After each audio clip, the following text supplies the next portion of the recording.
Alex has the metal work done and the piece is all ready now for the next step in the process on the Miata, and that's to seal the welds that were done and to get the body exactly the right shape.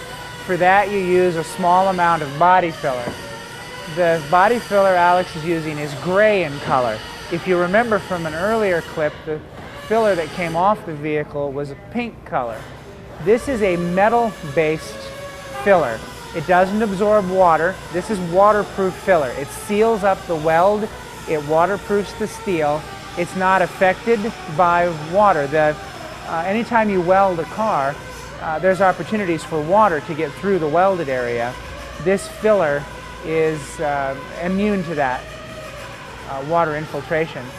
The blue goop you saw Alex put on top of the silver is a hardener. This is a two-part system and it requires that catalyst to harden it.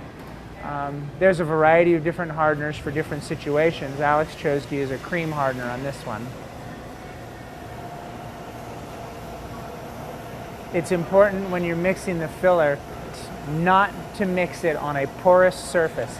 A lot of guys will hack the top off of a box or grab a box and mix it on there, but the resin from the filler can be absorbed in the porous surface and it'll give you a less desirable application.